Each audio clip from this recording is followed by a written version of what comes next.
France और Britain NATO छोड़ने जा रहे हैं। जी हां, जैसा कि आप स्क्रीन पर देख सकते हैं, फ्रांस के अंदर तो सांसदों में चर्चा भी शुरू हो गई है कि एक लेजिस्लेशन लाया जाए जिससे कि फ्रांस नाटो से पूरी तरीके से पुल आउट कर ले और अपने आप अपनी सुरक्षा करे, यानी कि डिफेंस के मामले में पूरी तरीके से आत्मनिर्भर बन जाए। इतना ही नहीं, आप स्क्रीन पर देखिए, फ्रांस और ब्रिटेन ने तो कदम भी उठाने शुरू कर दिए हैं। फ्रांस ने अमेरिकन कंपनियों के जो सॉफ्टवेयर थे उन्हें अपनी सेना और डिफेंस कॉम्प्लेक्स से निकालना शुरू कर दिया है। साथ ही यह भी आदेश दिया है कि माइक्रोसॉफ्ट जैसी जो अमेरिकी कंपनियां हैं उन्हें सरकारी संस्थानों से निकालकर फेंका जाए, उन्हें स्वदेशी फ्रेंच सॉफ्टवेयर से रिप्लेस कर दिया जाए। मतलब पिछले कुछ सालों से भारत जो कर रहा है वही काम अब यूरोपियन देशों ने स्टार्ट कर दिया है। इसके अलावा ब्रिटेन ने तो एक कदम और आगे जाकर अमेरिका को जवाब दिया है। दरअसल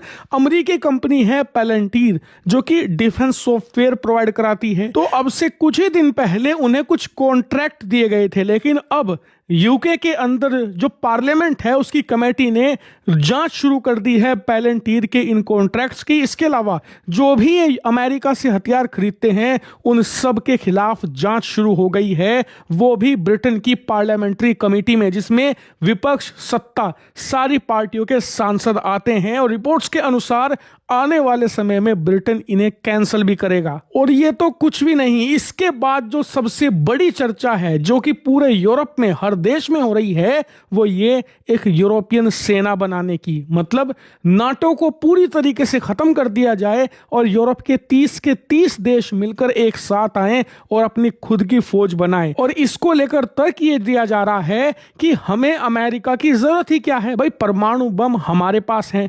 फ्रांस और ब्रिटेन दोनों के पास परमाणु हथियार मौजूद है, परमाणु पनडुब्बियां हैं, सारी चीज ऑलरेडी इनके पास है। बस इन्हें अमेरिकी फौजों को भगाना है अपने देश से और अपने आप अपनी सुरक्षा खुद करनी है। यहां तक कि यूरोपियन देशों का कहना यह भी है कि हमारे पास ऐसे कंपनियां मौजूद हैं जो कि अमेरिकी जैसे वर्ल्ड क्लास हथियार तैयार कर सकती हैं, तो हमें अमेरिका की जरूरत ही क्या है। और इससे अमेरिका कितना रैटल्ड हो चुका है, कितना परेशान हो चुका है, इससे आप अंदाजा लगाइए कि इन्होंने नाटो के चीफ से एक बयान दिलवाया है। क्या है बयान, खुद अपनी स्क्रीन पर देखिए। नाटो के चीफ ने कहा है कि हमारे जो यूरोपियन सांसद है वो कह रहे हैं कि हमें यूरोपियन फौज बनानी चाहिए और अपनी सुरक्षा खुद करनी चाहिए। लेकिन क्या यूरोप ऐसा कर पाएगा? नहीं, यूरोप अमेरिका के बिना कुछ नहीं है और अमेरिका के बिना अपनी सुरक्षा खुद नहीं कर सकता। यानी कि पिछले 70-80 सालों से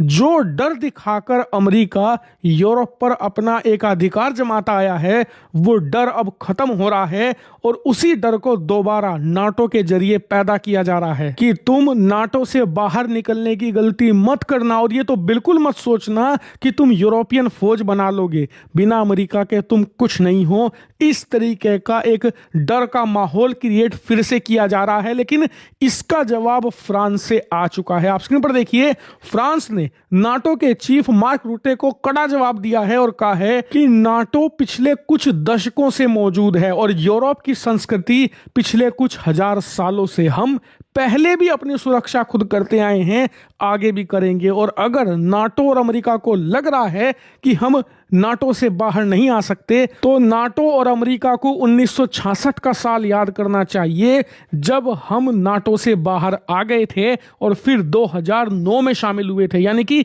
43 सालों तक फ्रांस नाटो से बाहर रहा और इस दौरान उसने अपने अकेले के दम पर अपनी सुरक्षा खुद करी थी। और याद कीजिए, उस टाइम पर सोवियत यूनियन का जमाना था, फिर उसके बाद रूस का भी जमाना आया, दोनों को झेला और अपने दम पर झेला। वो फिर से ऐसा कर सकता है और इस बार तो पूरा यूरोप फ्रांस के साथ है। हालांकि आप में से कुछ लोग होंगे जो पहली बार सुन रहे होंगे कि फ्रांस 43 सालों के लिए नाटो से बाहर था, तो कल सुबह इस पर वीडियो आ रही है जिसमें मैं आपको बताऊंगा क्या वो कारण थे और क्यों फ्रांस ने चुनौती दी थी नाटो को, और इसमें सोवियत यूनियन किसकी तरफ था। खैर, फिलहाल यूरोप, नाटो और अमेरिका की बात करें तो अमेरिकी राष्ट्रपति ट्रंप ने पिछले एक साल में जो रायता फैला दिया है, मुझे नहीं लगता कि वो अब समेटा जा सकता है।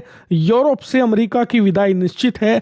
जिस दिन रूस यूक्रेन युद्ध खत्म हो गया ना, आप लिख कर ले लो, उसके 1 साल के अंदर अंदर अमेरिकी फौजों को भगा देंगे यूरोप के देश अपने देशों में जो वहां पर सैन्य बेस बनाकर बैठे हैं। इसीलिए मुझे लगता है कि ये बढ़िया मौका है, पुतिन को गर्म लोहे पर हथौड़ा मारना चाहिए, रूस यूक्रेन युद्ध खत्म करें और फिर आप देखना कि कैसे अमेरिका का सफाया यूरोप से होता है। लिटरली ऐसे साफ हो जाएगी अमेरिकी फौज और उनके सैन्य बेस जैसे गधे के सिर से सींग। हालांकि इस मामले पर मैं रेगुलर आपको अपडेट देने वाला हूं, इसीलिए चैनल को सब्सक्राइब करके रखिएगा।